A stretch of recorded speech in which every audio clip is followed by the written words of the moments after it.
الحمد لله رب العالمين والصلاة والسلام على سيد الأنبياء والمرسلين محمد وعلى آله وأصحابه أجمعين. أما بعد فأعوذ بالله من الشيطان الرجيم. بسم الله الرحمن الرحيم.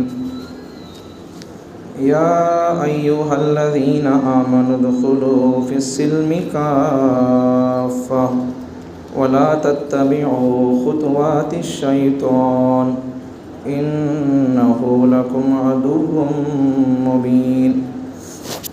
وقال تعالى في مقام آخر ولا تهنوا ولا تحزنوا وأنتم الأعلون إن كنتم مؤمنين.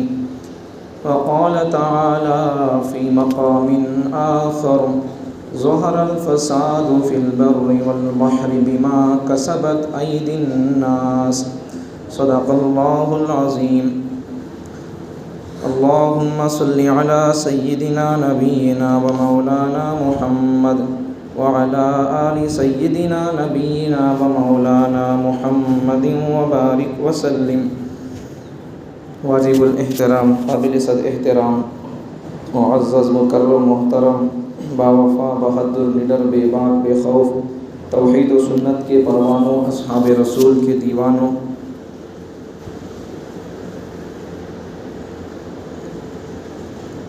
ہمارا جو عنوان چل رہا تھا اسلامی اعتبار سے کون کون سے کھیل جائز ہیں، کھیل کے اندر کن شرائط کا لحاظ کیا جائے، بات چل رہی تھی. گزشتہ جمعہ سے پہلے والی جمعہ لباس پر بات ہوئی. لباس کے تعلق سے بہت سارے مضامین، احادیث، واقعات موجود ہیں. انشاءاللہ پھر اسے کبھی بیان کریں گے. اب موجودہ حالات میں ہماری ذمہ داریاں کیا ہیں اس کو بیان کرنا چاہتا ہوں. بالخصوص ہمارے ملک کے حالات کیا ہیں، ہم کو کرنا کیا چاہیے، اور حالات سے ہماری واقفیت کیا ہے.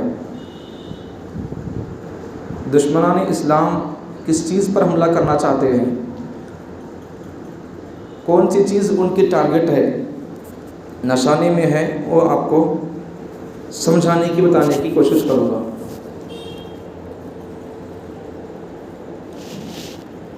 اور ساتھ میں چونکہ شعبان المعظم کا مہینہ شروع ہو چکا، اس کے بارے میں بھی ایک دو تین باتیں عرض کرنا ہے. وقت ساتھ دے تو دونوں باتوں کو، دونوں مضامین کو جوڑ کر بیان کروں گا. دنیا کے اندر حالات انسانوں ہی پر آتے ہیں. کسی جگہ پر ایکسیڈنٹ ہو جائے، حادثہ ہو جائے، تو وہاں پر جس چیز پر توجہ کی جاتی ہے، یا پھر دور رہنے والے لوگ، جو لوگ حادثے میں موجود رہتے ہیں، حادثے کو دیکھے ہوئے ہوتے ہیں، یہ لوگ اگر اپنی قیام گاہ اور اپنے شہر اور وطن کو جائیں گے تو اس سفر میں حادثے کو دیکھ کر آئے ہوئے آدمی سے اس کے گاؤں والے، شہر والے لوگ پوچھیں گے تو یہی پوچھیں گے کہ حادثہ ہوا تھا، کہتے تو کتنے آدمیوں کو کیا نقصان ہوا، کتنوں کی جان چلے گئی، کتنے لوگ حادثے میں شکار ہو گئے، کتنوں کو زخمی لگے، کتنے لوگوں کو نقصان ہوا، یہ پوچھیں گے. اس کے علاوہ کتنے کاراں ٹوٹ گئے، کتنے بگیا ٹوٹ گئے، کتنے مچھراں مر گئے، کتنے مکھیاں مر گئے، یہ نہیں پوچھیں گے. کسی بھی چیز میں جو چیز اہمیت کی ہوتی ہے اس کا تذکرہ ہوتا ہے. ایکسیڈنٹ ہوئے تو وہاں کار بھی بکنی ہوتی ہے، گاڑی بھی بکنی ہوتی ہے، اس کا تذکرہ نہیں ہوتا. رپورٹ میں، اخبار میں، پیپر میں، نیوز میں یہ گاڑی ایسا ہو گئی، اس کے اتنے ٹکڑے ہو گئے، اس کی سائڈ لائٹ کے اتنے تمتے ہو گئی، یہ بیان نہیں کیا جاتا. کتنے آدمیوں کو کیا مار لگا، کتنے لوگ زخمی ہوئے، کتنے لوگوں کو ہاسپٹل میں جل کیا گیا، کتنوں کا آپریشن چل رہا ہے، کتنوں کو چھوٹا چھوٹا زخم لگا، یہ تذکرہ ہوتا ہے۔ تو اصل چیز انسان ہے۔ تو دنیا کے اندر جیسا حادثے میں اصل چیز انسان ہوتا ہے، ویسا دنیا کے اندر، دنیا کے معاملات اور ماحول میں اصل چیز ہے ایمان۔ جتنے چیزیں ہیں دنیا کے اندر، ہم کو نظر آنے والی چیزیں اور نظر نہ آنے والی مخلوق اور چیزیں، سب میں اہم، قیمتی اور نازک چیز ایمان ہے۔ اہم بھی ہے، نازک بھی ہے۔ ہم اب تک سنتے آتے تھے ایمان اہم چیز ہے، قیمتی چیز ہے، صحیح بات ہے، ایمان قیمتی چیز ہے، لیکن آج اور ایک بات اس کے اندر ایڈیشن کر لو، ایمان قیمتی چیز بھی ہے اور ایمان نازک چیز بھی ہے۔ نازک اتنی، قیمتی اتنی، ایمان کی قیمت سمجھو۔ ایمان کی قیمت حدیثوں میں آپ پڑھے اور سنے ہوں گے۔ حدیث میں پیغمبر صلی اللہ علیہ وسلم ارشاد فرماتے ہیں کہ لا تقوم الساعة حتى يقال في الارض اللہ اللہ، دھرتی پر اگر ایک بھی اللہ اللہ بولنے والا نہ ہو تو قیامت قائم ہوگی، ہو تو نہیں ہوگی۔ تو یہاں سے سمجھ میں آ گئی بات کہ دھرتی ٹکی ہوئی ہے ایک ایمان والے بندے سے۔ اگر ایمان والا بندہ نہ ہو تو پھر دھرتی کی اللہ کو کوئی ضرورت نہیں ہے۔ تو ایمان کی قیمت کتنی ہے سمجھ میں آ گیا۔ اور ایک حدیث بھی سن لو، قیامت کے دن ایک بندے کو اللہ کے دربار میں پیش کیا جائے گا، اس کے کھاتے کے اندر، اس کے کندھوں پر گناہوں کا بوجھ ہی بوجھ ہوگا۔ کلمہ طیبہ ایمان کے علاوہ، لا الہ الا اللہ کے علاوہ اس کے پاس کوئی اور اس کے کھاتے میں اکاؤنٹ نہیں ہوگا، سب خالی خالی خالی۔ نماز دیکھو تو خالی، زیرو زیرو، حاضری ہے کیا؟ نہیں۔ زکوٰۃ دیکھو، صدقہ خیرات دیکھو، روزے دیکھو، حج دیکھو، عمرے دیکھو، دوسرے نیک کامہ دیکھو، سب میں زیرو ہے۔ ایمان میں پکا تھا، عقیدے میں مضبوط تھا، تو پھر اس کے پورے بدعمالیوں کو ایک ترازو میں تولا جائے گا، رکھا جائے گا، دوسرے ترازو۔ اب یہ بندہ یہ دیکھے گا تو پریشان ہو جائے گا، میں تو آج برباد ہو گیا، سمجھ لے گا، یقین کر لے گا اب میرا جہنم میں جانا پکا یقینی ہے، یقین کر لے گا۔ اب پھر بعد میں فرشتوں کے ذریعے سے ایک پرزہ نکالا جائے گا اس کے کھاتے میں سے، چھوٹا پرزہ۔ اب وہ بندہ بھی سمجھتا ہوگا، اس طرف ترازو میں دیکھے تو میری زندگی کی پورے بدکاریاں ہیں، نافرمانیاں ہیں، ادھر دیکھو تو فرشتے کون سا علاقہ پرزہ رکھ رہے، تو یہ چھوٹا پرزہ اتنے بڑے وزنی میرے بدعمالیوں کو، اتنے بڑے بڑے انبار فہرست ہیں زندگی بھر کے، ایک ایک سیکنڈ کو ویڈیو ریکارڈ کیا گیا۔ اب اتنے میرے ریکارڈنگاں، پورے ویڈیو زندگی پوری میری بھری ہوئی ہے، اب اتنے ریکارڈنگوں کے سامنے یہ چھوٹا پرزہ کیا کمائے گا، چھوٹا لا الہ الا اللہ کا ٹکڑا۔ تو جو ہی اب یہ بندہ سمجھتا ہوگا، وہ فرشتہ ان سے کیا کہ میرے کھاتے میں سے لے کر آ رہا ہے چھوٹا تو پرزہ ایمان کا، اب لا کر رکھ دیتا ہے۔ جب لاتا ہو فرشتہ دیکھتا ہے بندہ تو اس سے کیا نہیں ہوگا، میرا تو جانا جہنم یقینی ہے، یہ سمجھتا ہوگا۔ جو ہی وہ پرزہ لا کر کلمہ طیبہ کا اس کے ایک ترازو میں رکھا جاتا ہے، تو یہ اس طرف اس کی پوری زندگی کی ویڈیو ریکارڈنگ ہوئی تھی، وہ پوری ریکارڈنگ اور پوری اس کی دستاویزات کے سامنے یہ دستاویزات والا پلہ ہلکا ہو جائے گا، کلمہ طیبہ والا پلہ بھاری ہو جائے گا۔ بات سمجھ میں آ گئی؟ ایمان کتنا قیمتی ہے۔ اگر بندے کا عقیدہ صحیح ہو، ایمان صحیح ہو، اس کا عقیدہ صحیح ہو، ایمان کا تو خالی کلمہ طیبہ کا نام ایمان نہیں، اس کو ایک ہے زبان سے کلمے کو ماننا، اسے بولتے ہیں اقرار باللسان، زبان سے اس کا اقرار کرنا، اس کلمے کو پڑھنا، اس کی تلاوت کرنا، اور ایک ہے اس پر ایمان لانا۔ اب یہ پڑھنے کی بات ہے، یہ زبان کا کام پڑھنے کا، کلمہ طیبہ کو پڑھنے کا کام زبان کا، پڑھتے ہی ابھی مسلمان ہوتا ہے نہیں ہوتا ہے، ہوتا ہے ایک حساب سے ہو جاتا ہے، اور ایک حساب سے دیکھیں گے تو نہیں ہوتا، کیسا صرف زبان سے کلمہ پڑھ رہا، دل سے نہیں مان رہا اللہ کو۔ کلمہ جو مفہوم مطلب ہے، اس کا معنی ہے کلمے کا، اس معنی مطلب کا صرف زبان سے تو پڑھ رہا لیکن دل سے اس کا انکار کر دے رہا، تو پھر بندہ زبان سے کلمے کا پڑھنے کے بعد بھی بندہ مسلمان نہیں ہو سکتا۔ صرف پڑھنے کی بات نہیں ہے، دل سے ماننا بھی ہے، اقرار باللسان و تصدیق بالقلب۔ زبان سے بندہ کلمے کی تلاوت کرے، پڑھے بھی، پھر اس کلمے کے تقاضوں کو پورا کرے، کلمہ کیا چاہ رہا ہم سے اسے پورا کریں، کلمے کا معنی مطلب کیا اسے سمجھے۔ تو خلاصہ یہ کہ آدمی ایمان میں پکا ہو، عقیدے میں پکا ہو۔ ایمان مطلب عقیدہ، عقیدے میں آدمی پکا ہو، مضبوط ہو۔ اگر آدمی کا عقیدہ مضبوط ہوگا تو پھر بندہ اعمال میں اگر کمزور بھی کیوں نہ ہو، اس کے پاس اعمال کچھ بھی نہیں ہے، اگر عقیدہ صحیح ہے، کلمہ طیبہ کا معنی مطلب سمجھا ہوا ہے، کلمے پر جیا ہے، کلمے پر مرا ہے، توحید اس کا صحیح ہے، شرک سے بچتا تھا۔ ہمیں ایمان توحید کا تو کیا سمجھ گئے مسلمان کا، تو میں 2-3 جمعہ سے بولتا آ رہا ہوں، صرف ٹوپی کا نام ہمیں مسلمان سمجھ گئے، کب کی شب برات میں، شب قدر میں نمازوں کو مسجدوں کو آنے کا نام ہمیں مسلمان سمجھ گئے، داڑھی کا نام مسلمان سمجھنے لگ گئے ہمیں، جبیوں کا نام مسلمان سمجھ گئے ہمیں۔ مسلمانوں کی پہچان ہم یہی سمجھتے ہیں، ٹوپی کا تو مسلمان، پگڑی کا تو مسلمان، داڑھی کا تو مسلمان، جبہ کا تو مسلمان، صدری کا تو مسلمان۔ ہم ان چیزوں کو، جبکہ یہ ظاہری چیزیں ہیں، اسلام کا حصہ ہیں، لیکن یہی اسلام نہیں ہے۔ داڑھی ہی اسلام ہے ایسی بات نہیں ہے، داڑھی بھی اسلام ہے، جبہ ہی اسلام ہے ایسی بات نہیں ہے، جبہ بھی اسلام کے ارکان اور احکامات میں سے ہے، شعائر میں سے ہے، پہچان اور نشانات میں سے، علامتوں میں سے ہے۔ ٹخنوں سے اوپر کپڑا پہننا یہ اسلام کی پہچان اور شرائط میں سے ہے، شعائر میں سے ہے، لیکن یہی اسلام نہیں ہے۔ اگر ایسی بات ہو، صرف داڑھی کا نام مسلمان ہو، یا پھر صرف ٹوپی کا نام مسلمان ہو، یا صرف پگڑی کا نام مسلمان ہو، تو پھر آگے بڑھ کر اور کہوں ان تمام باتوں کا نام، صرف ان کا نام، صرف داڑھی کا نام مسلمان نہیں ہے، صرف پگڑی کا نام مسلمان نہیں ہے، صرف ٹوپی کا نام مسلمان نہیں ہے، صرف جھبے پہننے کا نام مسلمان نہیں ہے۔ ان باتوں سے اور آگے بڑھ کر کہوں، یہ بات بھی 2-3 جمعہ پہلے کہہ دیا تھا، پھر کہہ رہا ہوں، یہ باتیں ٹوپی، داڑھی، پگڑی، جبے، کوٹ، سب ان سے اور آگے بڑھ کر بات کہہ رہا ہوں، اور آگے بڑھ کر قرآن پڑھنا بھی مسلمان ہونے کی علامت نہیں ہے۔ قرآن پڑھنا بول رہا ہوں، کتنی بڑی بات، قرآن پڑھنا بھی مسلمان ہونے کی پہچان نہیں ہے۔ کیوں پہچان نہیں ہے؟ جمعے کا موقع ہے، میرے پاس ایک ویڈیو ہے، ایک پنڈت کی، کئی بار بیان میں کہہ دیا، دکھانے کا موقع نہیں ہے۔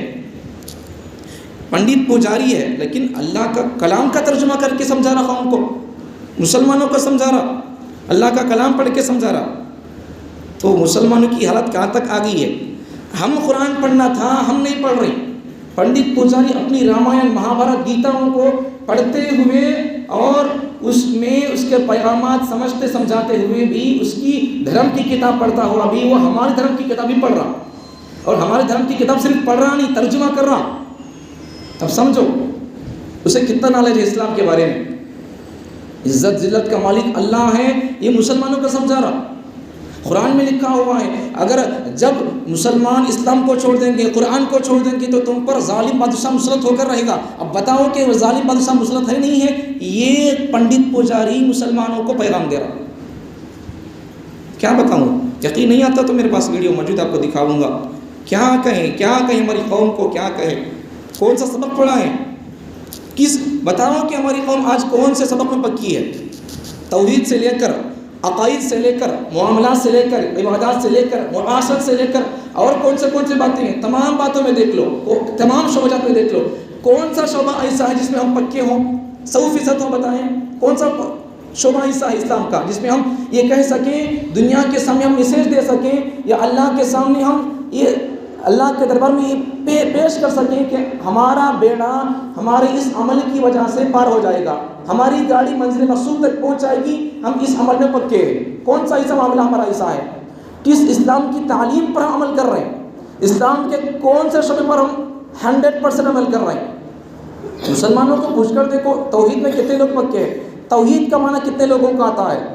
توحید کا مطلب کتنے لوگوں کو آتا ہے؟ مطلب توحید کا معنی چھوڑو، توحید کا مطلب چھوڑو۔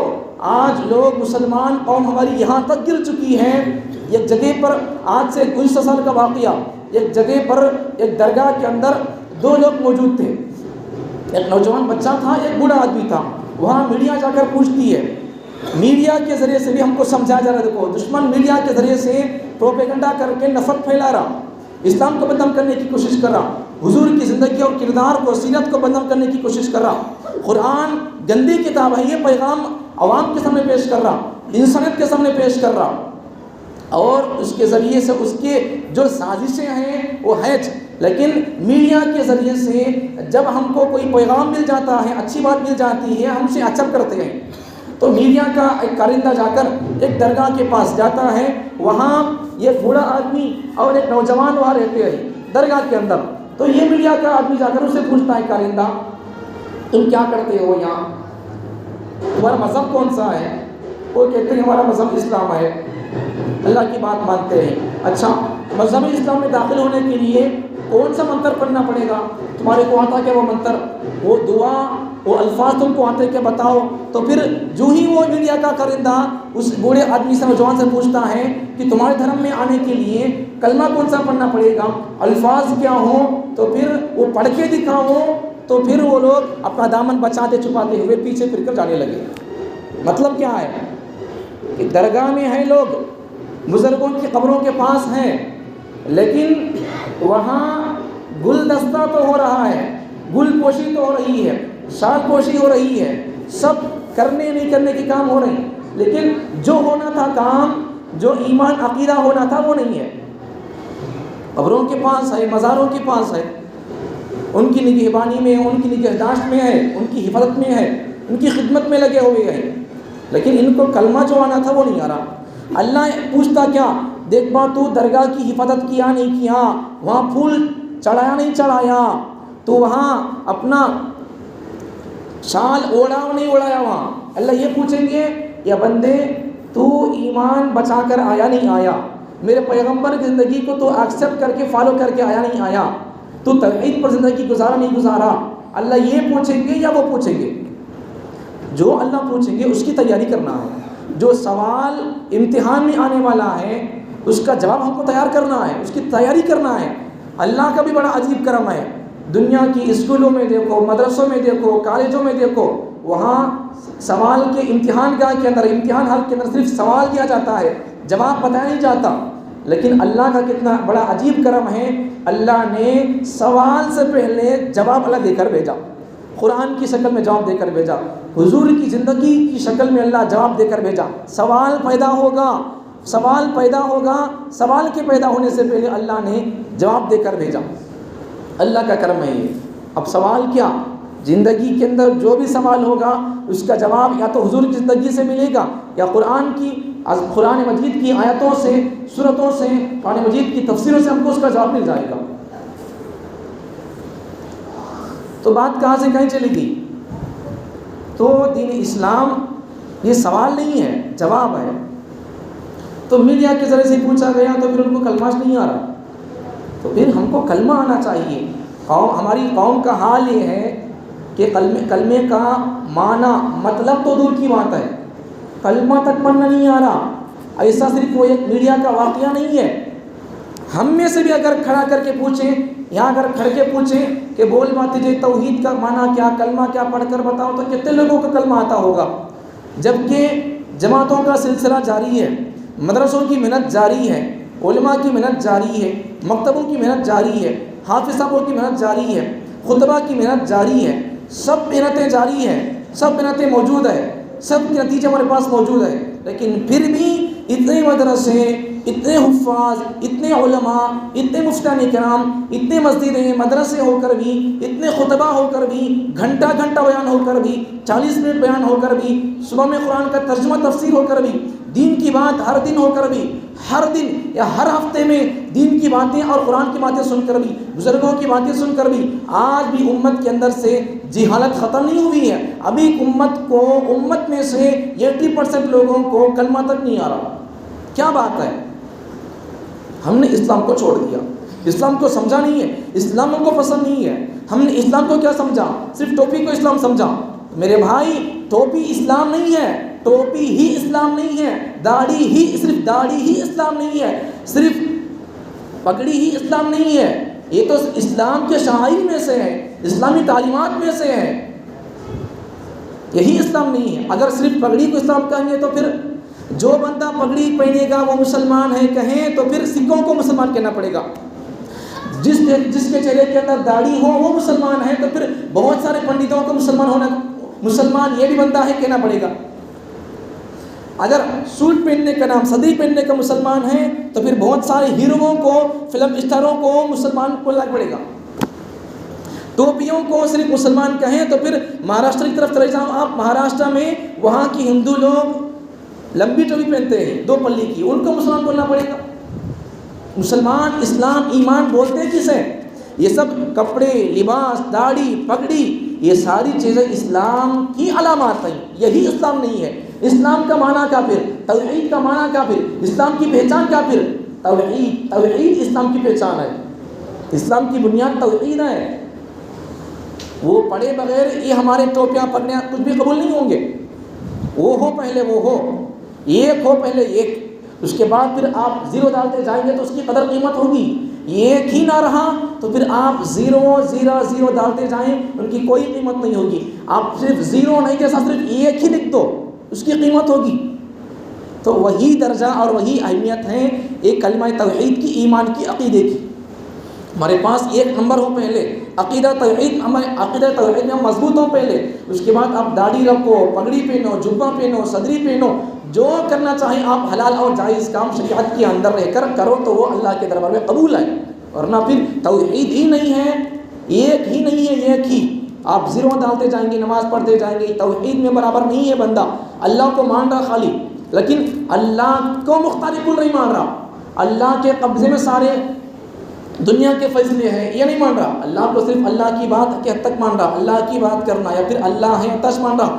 اللہ کو مختار کل نہیں مان رہا، یا پھر اللہ کے ساتھ کسی کو میں شریک نہیں کرتا، ایسا عقیدہ نہیں ہے. اللہ کو بھی مانوں گا، دوسروں کو بھی مانوں گا، اگر یہ عقیدہ ہے تو پھر اس سے بندہ مسلمان نہیں ہو سکتا. تو ایمان کی اہمیت، ایک تو ایمان اہم چیز بھی ہے، قیمتی چیز بھی ہے، دوسرا ایمان نازک چیز بھی ہے. ایمان کی اہمیت سمجھ میں آ گئی کہ اگر ایمان والے بندے ہوں گے اللہ دھرتی کو چلائیں گے. دوسرا حدیث میں پیغمبر صلی اللہ علیہ وسلم کی کائنات جب ختم ہو جائے گی، اللہ کے دربار میں پیشی ہوگی، تو وہاں اگر ایک بندے کے پاس اعمال کچھ بھی نہ ہو، صرف اس کا وہ ایمان اور عقیدے کے اندر پکا تھا، تو اللہ تعالیٰ اس کے اعمال کی سزا بھگتنے کے بعد بھی کیوں نہ ہو، اللہ تعالیٰ اس کے ایمان پر پکا ہونے کی وجہ سے اللہ تعالیٰ ایک نہ ایک دن ایسا آئے گا کہ اللہ تعالیٰ اس کے گناہ کی سزا بھگتنے کے بعد اللہ اسے پھر جہنم سے ہٹا کر جنت کا خلا فیصلہ کرے گی. یہ کب ہوگا؟ جب ایمان میں توحید میں پکا ہو تو یہ ہوگا. توحید میں پکا نہیں ہے پھر روز آپ پوری دنیا اٹھا کر خرچ کرتے رہو، پوری دنیا اٹھا کر خرچ کرتے رہو اللہ کے نام پر، ایک بھی صدقہ آپ کا آپ کے سر سے ایک بلٹ اوپر نہیں جائے گا. اس لیے کہ یہ بھوکوں کو کھانا کھلانا، پیاسوں کو پانی پلانا، ننگوں کو کپڑا پہنانا، نماز قبول ہونا، نماز ادا ہونا، یہ ساری چیزیں یہ موقوف ہیں ایمان پر، توحید پر. اگر توحید ہے، ایمان ہے تو پھر یہ ساری چیزیں قبول ہے. اگر توحید نہیں ہے، ایمان نہیں ہے تو پھر یہ ساری چیزیں ریجیکٹ ہے. سمجھو توحید کو، ایمان کو سمجھو. آج جتنے دشمنان دنیا کے اندر پنپتے ہیں، اسلام کے جتنے دشمن نہیں، مسلمانوں کے جتنے دشمن نہیں، قرآن کے جتنے دشمن نہیں، اللہ کے کلام کے جتنے دشمن نہیں، اللہ کے جتنے دشمن نہیں، رسول اللہ کے جتنے دشمن نہیں، مدرسوں کے جتنے دشمن نہیں، علماء کے جتنے دشمن نہیں، حفاظ کے جتنے دشمن نہیں، وہ سارے دشمن، ان کی دشمنی کی وجہ ہمارے پاس مال ہے یہ بات نہیں ہے. ان کی ہم سے دشمنی کی وجہ ہم بڑے بڑے گھراں بن لے رہی، اس وجہ سے دشمنی نہیں ہے. ہمارے پاس بلہ کے جنگلاں ہیں، اس وجہ سے دشمنی نہیں ہے، بلکہ ان کی دشمنی کی وجہ وہ یہ ہے کہ وہ اللہ تعالیٰ نے جو قیمتی چیز اپنی طرف سے اللہ تعالیٰ اپنی قدرت اور اپنی طاقت سے، اپنی رضامندی سے اللہ نے خوشی سے جو ہمیں دیا، وہ قیمتی چیز ان کے پاس نہیں ہے. تو جو چیز ہمارے پاس قیمتی ہے، اس قیمتی چیز کے وہ لٹیرے اور دشمن ہیں، اور ان کی خواہش یہ ہے دشمنوں کی کہ کس طرح ان کو ان کے ایمان اور عقیدے سے ہم ان کے اسلام سے باہر کر دیں. تو ایک زمانے میں دشمنوں کی چال کیا تھی؟ دشمنوں کی چال کیا تھی کہ ایک دم اسلام سے اپنے مذہب کی دعوت دیتے تھے، پیسہ دکھا کر خوبصورت حسین گوری گوری بچیوں کو دیں گے، اسلام چھوڑ دو، تمہارا خرچہ اٹھائیں گے، تم کو لندن بھیجیں گے، تم کو امریکہ بھیجیں گے، تم کو جاب دیں گے، اور تمہارے لیے 1 مہینے کا ہم خرچے کا پیسہ دیں گے، تم ہواؤں میں اڑتے رہو، تمہارا خرچہ ہم اٹھائیں گے، بس تم اپنے دھرم سے منہ مکر جاؤ، تم اپنے دھرم کو چھوڑ دو. یہ ان کی محنت تھی. جب وہ محنت شروع کریں کامیاب نہیں ہوئے تو پھر اب اسٹیپ اور مرحلہ بدلا.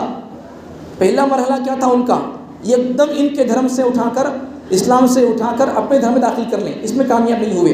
اب پھر دوسرا مرحلہ، دوسرا اسٹیج کون سا؟ دشمنوں کا چال پلان سازش، دشمنوں کی سازش۔ چلتے چلتے اب دشمن سوچے دوسرا مرحلہ، اب کے دشمنوں کا وہی حال ہے، کیا ہے؟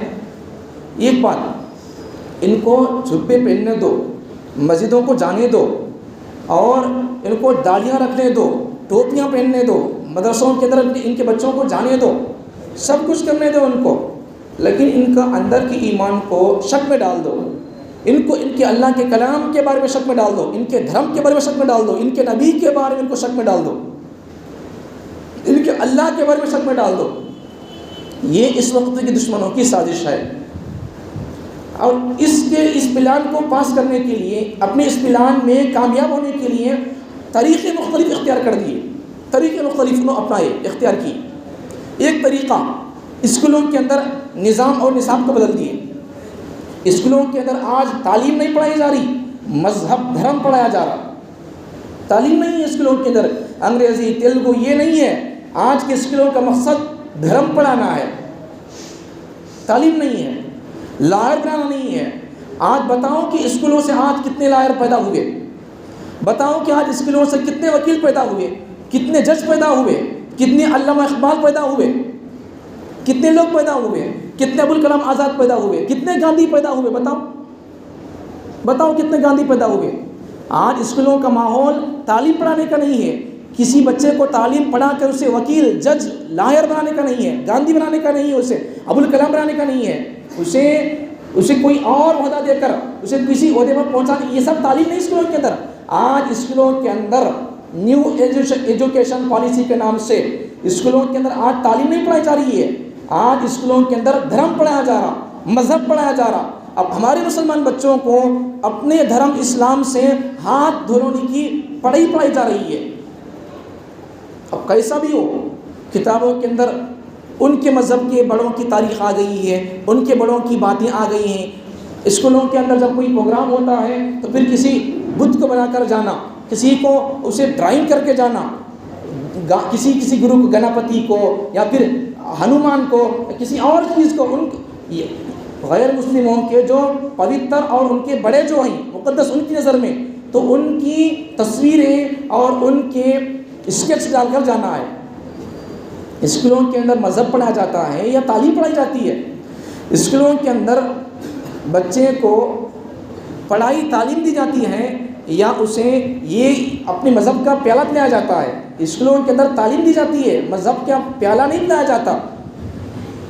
تو آج کے اسکولوں کا حال وہی ہے، ہم نے سمجھا نہیں اسکولوں کو، بچوں کو چھوڑ دیتے اسکولوں کے اندر، کوئی تعلق نہیں ہے، بچے اسکول میں جا کر کیا پڑھ رہی ہیں، کیا پڑھا رہے ہیں اسکولوں کے اندر، اس سے کوئی واسطہ نہیں ہے۔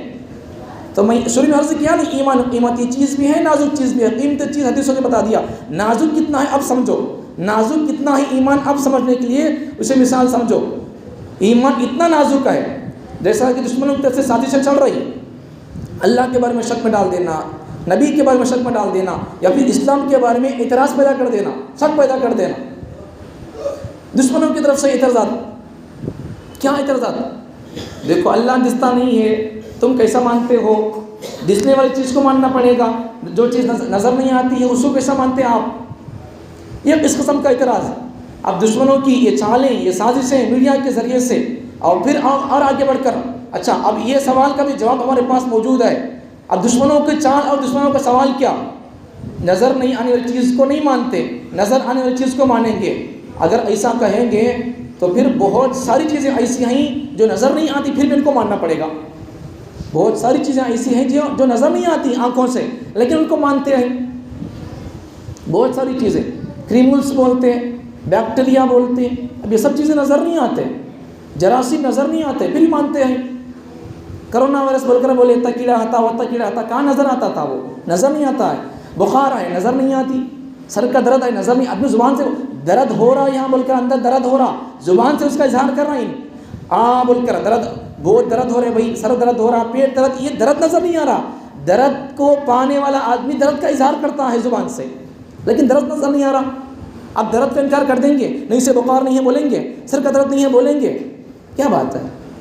عقل بھی ہے انسان کو، نظر نہیں آتی ہے، نظر نہیں آتی تو اس کا انکار کر سکتے ہیں؟ انکار نہیں کر سکتے. پھر کرنٹ بھی ہے، نظر نہیں آتا. کرنٹ ہونے کی علامت ہے واٹ کا جاری ہونا، فین کا جاری ہونا، لائٹ کا چالو ہونا، روشنی دینا.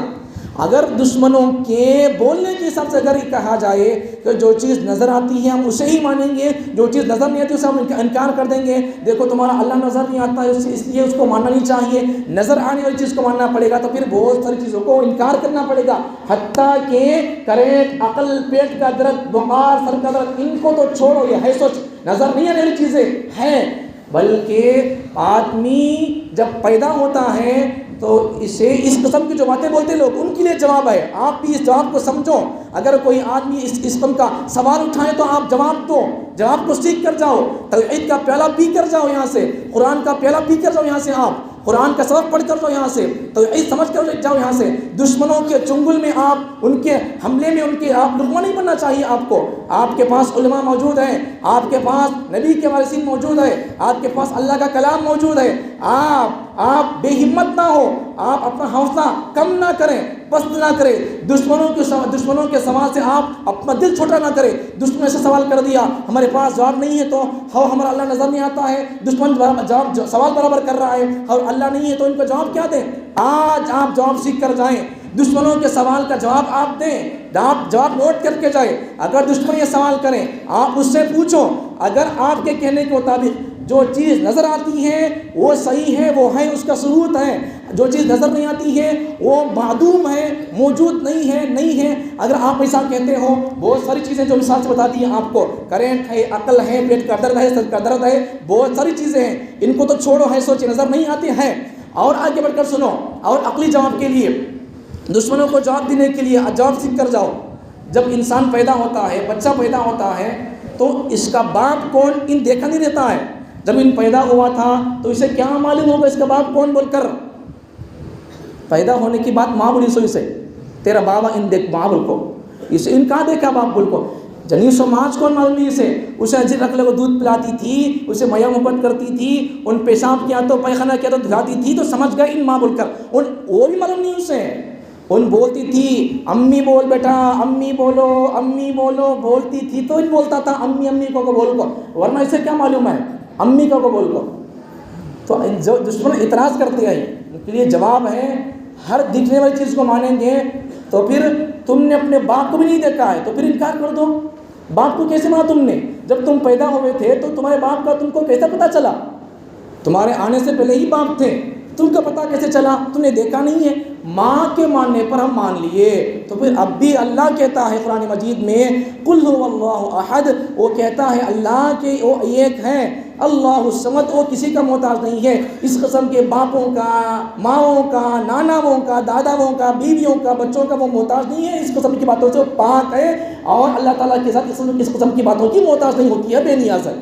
اب ان خود بول رہا بے نیاز ہوں، اس قسم کی باتوں سے کوئی واسطہ نہیں ہے. تو پھر جب ان خود بول رہا ہو تو پھر ہم کو انکار کرنے کی کیا ضرورت ہے؟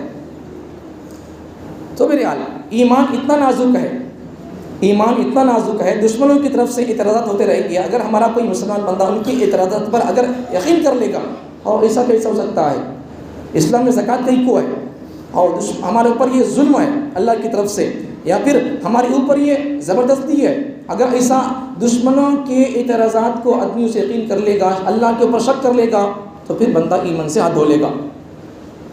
دشمنوں کی طرف سے اعتراض بہت سارے ہوتے ہیں. اما عائشہ کی عمر چھوٹی تھی، تمہارے جگت گرو پروفٹ محمد صلی اللہ علیہ وسلم ان کی عمر بہت بڑی تھی. اما عائشہ کی عمر چھوٹی تھی، 6-7 سال 8 سال کی عمر میں 9 سال کی عمر میں بڑی عمر کا آدمی چھوٹی عمر کی بچی سے شادی کیسا کیا؟ یہ تو ظلم ہے. اس قسم کے اعتراض دشمن کی طرف سے ہوتا ہے. اگر ہمارا بندہ مسلمان بندہ اس کے اعتراضات کو ایکسیپٹ کر کے ہو ایسا کیسا کر لی محمد صلی اللہ علیہ وسلم ظلم کیے. ارے باپ دینے والا بیٹی کا باپ ابو بکر، اسے اعتراض نہیں ہے، تیری بیٹی نہیں ہے، تو کیوں اعتراض کر رہا؟ دشمن اعتراض کر رہا، چھوڑ، اس کی بچی نہیں ہے، ہماری بچی نہیں ہے. جب باپ دے رہا ابو بکر وہ تیار ہے دینے کے لیے، دیتا ہوا خوش ہو کر دے رہا ہے، تو پھر ہم کو کیا پڑی ہے؟ سمجھ میں آ گئی بات؟ یہ سب چیزیں دشمن کی طرف سے ہوتے رہتے ہیں، ان پر ہم کو یقین بھرنا نہیں ہے. یقین ہماری باتوں پر بھرو، نبی کے وارثین زندہ ہے ان کی باتوں پر یقین بھرو، قرآن کی باتوں پر یقین بھرو، دشمنوں کی باتوں پر یقین نہ بھرو. کان بھی نہ لگاؤ دشمنوں کی باتوں پر، دشمنوں کی باتوں پر کان بھی نہ دھرو. اللہ والوں کی بیانات سنو، علماء کی بیانات سنو، یوٹیوب کے ذریعے سے دین نہ سیکھو۔ ایک بندہ آج بھی موجود ہے جو اللہ کا انکار کرتا ہے، ٹانگ پر ٹانگ ڈال کر سگریٹ پیتا رہتا ہے، قرآن کا ترجمہ بیان کرتا رہتا ہے، قرآن کی تفسیر بیان کرتا رہتا ہے، ڈرائیونگ کرتا رہتا ہے، ویڈیو ریکارڈ ہوتی ہے، سگریٹ پیتا ہے، ڈرائیونگ کرتا ہے، قرآن کی تفسیر بیان کر رہا۔ اب ہماری قوم بھی، ہمارے نوجوان بھی اس کو فالو کرتے ہیں، اس کے بیانات سنتے رہتے ہیں، جبکہ اس کا عقیدہ کیا، اس کا نظریہ کیا ہمیں سب بتا دیا تھا، بار بار بولنے کا موقع نہیں ہے، مستقل جمعہ بیان کر دیا اس کا عقیدہ، اس کا نام کیا، اس کے شیخ کا نام کیا، ان کس کا مرید ہیں، اللہ کے بارے میں ان کا عقیدہ کیا، سب بتا دیا ہمیں۔ میں شروع میں آیا تھا 3 جمعہ تقریباً عقیدہ ختم نبوت کے عنوان پر 3 جمعہ بیان کر دیا، شکیل بن حنیف کے نام سے ایک جمعہ بیان کیا، ریاض احمد گوہر شاہی کے نام سے ایک جمعہ بیان کیا، اور علاج کے نام پر ایک آدمی یاسین نام کا ریاض، اور قوم کو قرآن سے علاج کرنے کے نام پر قوم کو گمراہ کر رہا۔ ان قسم کے مکروں کی مکریاں، ان کے عقیدے، نظریات، موقف کیا بیان کر دیا۔ اب پھر بھی یہ بندہ سگریٹ پی رہا، ڈرائیونگ کر رہا، قرآن کی ترجمہ تفسیر بیان کر رہا، ہماری نوجوان نسل اس کو سن رہی ہے۔ اب آپ خود سوچو، الحمدللہ میرے سینے میں اللہ کا کلام موجود ہے، 8-10 سال مدرسے میں پڑھ کر آیا ہوں، قرآن کا ترجمہ تفسیر بیان کرتا ہوں، نماز پڑھاتا ہوں، بیان کرتا ہوں جمعے کا، آپ تسلی سے بیٹھے سن رہے بیان، اللہ کا کلام سمجھاتے بول کر۔ اگر میں مسجد میں نہیں سر کا باہر بھی اگر کہیں سگریٹ پیا تو آپ میری بیان سنیں گے، آپ میری تقریر سنیں گے، آپ میری پھر آپ نماز پڑھیں گے؟ پھر وہ بندہ جو اللہ کا انکار کرتا ہے، بلکہ اللہ کے بارے میں کہتا ہے اللہ اس کے شیخ کو سجدہ کیا کرتے، اس کا شیخ اللہ کا باپ کہتے، اس کا عقیدہ یہ ہے۔ اب ہماری نوجوان نسل قوم اس کے فالوور بنتی جا رہی ہے، اور کیا کہیں، کسے سننا تھا، کسے پڑھنا تھا، کس کے فالوور بننا تھا؟ ہماری نوجوان نسل کس کے فالو ہو رہی ہے، کس کے چینلوں سے سبسکرائب کر رہی ہے، کس کے بیان کو سن رہی ہے؟ میں وہی کہتا ہوں، ہر پگڑی پہننے والا عالم نہیں ہوتا، ہر کسی کو یوٹیوب پر نہ سنو، جانچ پڑتال کرو، عالم نما ہوگا، عالم نہیں ہوگا، عالم کی طرح نظر آئے گا لیکن عالم نہیں ہوگا، میٹھی میٹھی باتیں کرتا ہوگا، بڑی بڑی کتابیں رکھا ہوا ہوگا، لیکن آپ قرآن سیکھنے کے لیے، ایمان سیکھنے کے لیے، اسلام سیکھنے کے لیے صرف اس کی پگڑی کو دیکھ کر آپ اس سے متاثر نہ ہو، صرف آپ اس کے سامنے رکھی ہوئی کتابوں کو دیکھ کر آپ اس سے متاثر نہ ہو، آپ عالم نہیں ہیں۔ ایسے بہت سارے لوگ ہیں جو قوم کو گمراہ کرتے ہیں، ان میں سے یہ بھی ایک آدمی ہے یونس الگوہر شاہی، سگریٹ پیتا ہے، قرآن کا ترجمہ بیان کرتا ہے، ہماری نسل اس کے فالوور بنتی جا رہی ہے۔ اللہ کا انکار کرتا بندہ، اللہ کا انکار کر رہا، اس کے شیخ کو اللہ سجدہ کیا کرتے، کیا بات ہے، عجیب بات ہے۔ ایک جنا بیوقوف بولتا، شکیل بن حنیف نام سے ایک آدمی چل رہا، ہمارے ہندوستان کا ہے، وہ آدمی بولتا کبھی اپنے آپ کو میں عیسیٰ بولتا، میں اپنے آپ کو کبھی مہدی بولتا۔ آج کل تو اس کا ایک نوا دعویٰ ہے، کیا ان تو اب تک باہر نکل کر نہیں آیا، اس کے چمچے کارندے گنٹور میں وہاں یہاں پکڑے گئے، کرناٹک کے اندر پکڑ کو مارے، اسے ان کے کارندوں کو مارے، گنٹور کے اندر بھی ان کے نسل اور ان کے کارندے آئے تھے، قوم کو گمراہ کر رہی، داڑیاں بھی ہوں گی ان کو، ٹوپیاں بھی ہوں گی ان کو، نمازیں پڑھنے آئیں گے، لیکن قوم کو چھپاتے ہوئے وہ اپنے اس شکیل بن حنیف کے فتنے کو، اپنے آپ کو عیسیٰ ہونے کے فتنے کو پرچار کرتے ہوئے آگے بڑھ رہے ہیں وہ لوگ۔ معلوم ہوا تو وہاں کے لوگ گنٹور کے سے پکڑ کر مارے، تو بول عیسیٰ الکافر ہے، حضرت عیسیٰ علیہ السلام کا نام لے کر دھوکہ دینے والا شکیل بن حنیف ان مسلمان نہیں ہے، کافر ہے بول کر بولنے تیار نہیں ہے۔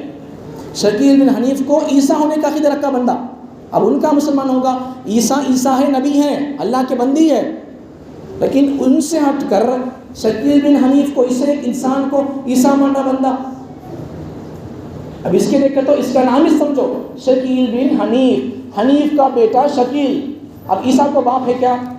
عیسیٰ کو باپ ہے، ہمارا عقیدہ مسلمانوں کا، قرآن کا عقیدہ ہے، عیسیٰ کو، حضرت عیسیٰ علیہ السلام کو باپ ہے کیا؟ معلوم نہیں تم کو؟ عیسیٰ علیہ السلام کو باپ ہے؟ نہیں ہے۔ اب اس کے نام میں تو باپ ہے، شکیل بن حنیف، حنیف کا بیٹا شکیل کا کو ان دعویٰ کر رہا اپنے آپ کو عیسیٰ ہونے کا۔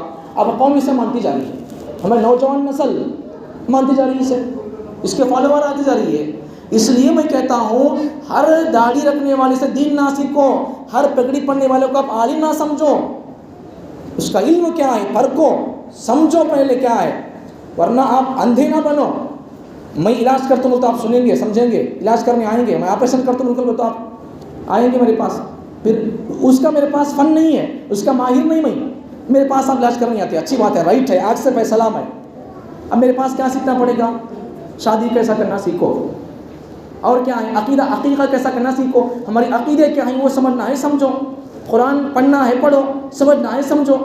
اب دوسرے دشمنوں کی طرف سے جو اعتراضات ہوتے ہیں ان کے جوابات سیکھو آ کر۔ اس کے علاوہ میں ڈاکٹر نہیں ہوں، میرے پاس ڈاکٹریت کا علم نہیں ہے، میں انجینئر نہیں ہوں، میں بلڈنگ نہیں بناتا، میں علاج نہیں کرتا، میں اپنے دعوے میں سچا ہوں، اللہ کا کلام میرے سینے کے اندر محفوظ ہے، میں اس کا ترجمہ کروں گا، اس کی تفسیر بیان کروں گا، نبی کی سیرت بیان کروں گا، خطابت کروں گا، بیان کروں گا، توحید کیا سمجھاؤں گا، توحید کی کتنی قسمیں سمجھاؤں گا، شرک کیا سمجھاؤں گا، شرک کی کتنی قسمیں سمجھاؤں گا، اس کا میں ماہر ہوں۔ اس کے علاوہ میں ڈاکٹر نہیں ہوں، اس کا میرے پاس فن نہیں ہے۔ پھر میں حافظ ہونے کے باوجود، عالم ہونے کے باوجود بھی اللہ کا کلام سینے میں ہے، ایک بندہ آ کر بخار کا علاج نہیں کراتا، سر کے درد کی دوا نہیں لیتا، صحیح بات ہے، کیوں؟ وجہ کیا؟ مجھ سے محبت نہیں کیا، اللہ کے کلام سے محبت نہیں کیا، رسول اللہ کے وارثین سے محبت نہیں کیا، ایسی بات نہیں ہے اسی لیے پیچھے نماز پڑھ رہی سو، محبت ہے اسی لیے بیان سن رہی سو۔ پھر علاج کیوں نہیں کرتے ہیں؟ علاج اس لیے نہیں کرتے کہ آپ اس فن کے ماہر نہیں ہو۔ تو پھر یہ بندہ کون سا بندہ ہے؟ اب کتنے بندے یوٹیوب پر کام کر رہے ہیں، عیسیٰ بول کر، مہدی بول کر، یہ بول کر، وہ بول کر، بندے تو ہیں، قرآن سامنے موجود ہوتی ہے، اللہ کا کلام ہوتا ہے، لیکن ان کو وہ کتاب پڑھنا تک نہیں آتا، پھر بھی قوم کو گمراہ کرنے میں لگے ہوئے ہیں۔ اس لیے یوٹیوب کے ذریعے دین نہ سیکھو، علماء سے دین سیکھو۔ عقیدہ توحید پر بہت لمبا چوڑا عنوان ہے، بیسکلی اور بنیادی عقیدہ ہے، اسے سمجھو، اس کے علاوہ کسی اور سے دین نہ سیکھو۔ ہمارے ملک کے اندر چھوٹی چھوٹی باتوں پر واویلے نفرتیں پھیلا دینا۔ چند دن پہلے ایک عورت بیان کر رہی تھی میڈیا کے اوپر آ کر، مسلمانوں کے جمعے کے نظام کو ختم کر دینا چاہیے، جمعے کے اندر لوگ جمع نہ ہوں۔ اب آپ خود سمجھو، پہلے سے ہماری قوم میں کتنے لوگ ہیں، ہمارے پورے کے اندر اس مسجد کے لوگ کتنے ہیں، آس پڑوس میں گھر پورے لوگ آ گئے کہ ہیں، اچھا چلو گھر لوگ کام کو چلے گئے، کام نہیں جیسے لوگ کتنے گھروں کے اندر جا کر دیکھو، پھر بھی وہ عورت کیا کہتی ہے، غیر مسلم بندی کیا کہتی ہے، جمعہ کے نظام کو ختم کر دینا چاہیے، اس لیے کہ جمعے کے نظام سے مسلمان قوم بیدار رہتی ہے، اور جمعے کے نظام، جس مسجد کے اندر جمعے کے بعد ہنگامہ ہو، لڑائی جھگڑا ہوگا، اس مسجد اور اس مسجد کے خطیب کو اور اس مسجد کے مصلیوں کو ہم اریسٹ کر دیں گے، اس مسجد کو گرا دیں گے، اس قسم کی باتیں ہو رہی ہیں۔ یہ واقعہ کئی بولا اور ایک واقعہ بول کر سمجھاتا ہوں، دیکھو سنو۔ اب یہ واقعہ یہ بولتی ہے بندی کیا، مسجدوں کو خالی کر دینا، مسلمانوں کی مسجدوں سے دہشت گردی پھیل رہی ہے۔ اچھا اب ایک واقعہ سمجھو، کئی بولا واقعہ اس سے سمجھ میں آتا۔ ہمارے ہندوستان کی ایک مولوی عالم صاحب، مفتی صاحب بیان کر دیے، موجودہ حکومت کو ٹارگٹ بنا کر یا کسی بھی اور وجہ سے، اس وقت انہوں نے اپنے بیان کے اندر ایک جملہ کہا، کرناٹک کے مولانا بریلوی ان کا مسلک ہے، مسلمان ہی ہے، مسلک الگ الگ ہوتا ہے، تو ایک مفتی صاحب سلمان اظہری صاحب، انہوں نے اپنے بیان کے اندر، گجرات کے اندر جلسے میں گئے تھے، بیان میں کہا کہ اس وقت کتوں کا دور ہے، ہمارا زمانہ آئے گا، کتوں کی حکومت چل رہی ہے، کتوں کا زمانہ چل رہا ہے، ہماری بادشاہت کا زمانہ آئے گا، شیروں کا زمانہ آئے گا، اس طرح انہوں نے کچھ جملہ کہا تھا۔ لیکن کسی کو میں اسے بول رہا ہوں، اسے بول رہا ہوں، یہ ٹارگٹ انہوں نے بنا کر نہیں بولا، ایسے ہی بول دیے، ان کی جملے کو نشانہ بنا کر ان کو گرفتار کر لیا گیا۔ اب مولانا کی بات سے اگر کسی کا دل ٹوٹا ہے، کسی قوم کا دل ٹوٹا ہے، تو پھر اس عورت کے جملے سے کس کا، کتنوں کا، 35 کروڑ مسلمانوں کا دل ٹوٹا۔ ہمارے ملک کے قانون میں سے ہے، کوئی بندہ ایسی بات نہ کہے اپنے بیان کے اندر جس سے دوسرے دھرم والے کا دل ٹوٹے، ایسی بات نہیں کرنا بیان کے اندر۔ تو اگر مولانا کو، مفتی صاحب کو، انہوں نے کہا بیان کے اندر کتوں کی حکومت ہے، کتوں کی راجنیتی ہے، ہمارا دور بادشاہوں کا، شیروں کا دور آئے گا، صرف اس جملے پر ان کو گرفتاری ہوئی ہے، تو پھر یہ عورت کون سی بات اچھی بول رہی ہے؟ اب یہ جو عورت بات بول رہی ہے کہ جمعے کے نظام کو ختم کر دینا چاہیے، 10-15 لوگ، چھوٹی مسجد ہو تو 10 لوگ، بڑی مسجد ہو تو 25 لوگ ہونا چاہیے، اس کے علاوہ مسلمانوں کو وہاں سے ہٹا دینا چاہیے۔ اگر کسی مسجد میں بیان کے بعد اگر ہنگامہ ہوا، جھگڑا ہوا، تو پھر اس مسجد کو گرا دینا چاہیے، مسلمانوں کو ارسٹ کر دینا چاہیے۔ اب یہ بات بول رہی ہے تو اس عورت کو ارسٹ کرنا چاہیے نہیں کرنا چاہیے؟ مولانا نے کیا غلط کہا؟ مولانا آپ نے اس جملے پر کسی کو نشانہ بنا کر نہیں کہا، ایسا ہی کہا، تو ان کے عام جملے پر ان کو ارسٹ ہو رہا ہے، گرفتاری ہو رہی ہے، تو اس عورت کے اس بیان پر ارسٹ کیوں نہیں ہو رہا؟ یہ تو چھوڑو، یہ تو ہے سچ بات۔ اچھا، میں اس بندی کے لیے پیغام دیتا ہوں اور اس قسم کے دشمنوں کو پیغام دینا چاہتا ہوں کہ آپ آؤ، اور آپ لوگوں کے لیے پیغام ہے کہ آپ کے جو لوگ غیر مسلم دوست ہیں آپ کے ساتھ آتے ہیں، کام کو آتے ہیں، آپ ان کو عید کے موقع پر مٹھائی دے کر بھیجتے ہو، ان کو بھی لے کر آؤ جمعے کے موقع پر۔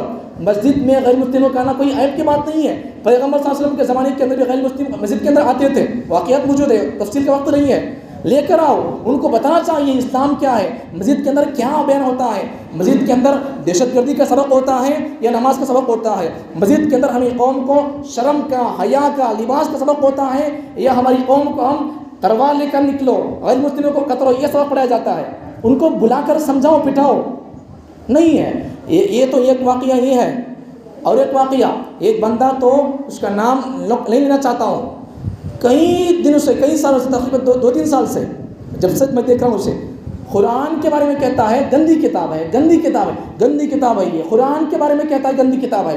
اب ہمارے ملک کے قانون میں سے ہے کہ کسی مذہب والے کو نہیں چھیڑنا، اب پھر ملک کا قانون کیا ہے؟ اب یہ مولانا بول دیے تو ان کو پکڑ کر لے کر چلے گئے، اب ان کب سے بول رہا تمہارے انڈر میں ہے، تمہاری حفاظت میں ہے، ہم اسے کہیں نہیں پکڑ رہی۔ اب ان کے جملے سے تمہارا اکیلے کا دل ٹوٹا ہوگا، حکمرانوں کا دل ٹوٹا ہوگا، لیکن اس بندے کے جملے سے 35 کروڑ مسلمانوں کی دل ٹوٹ رہی، اس کی کوئی اہمیت نہیں ہے۔ پھر کیا ہو رہا ملک کے اندر؟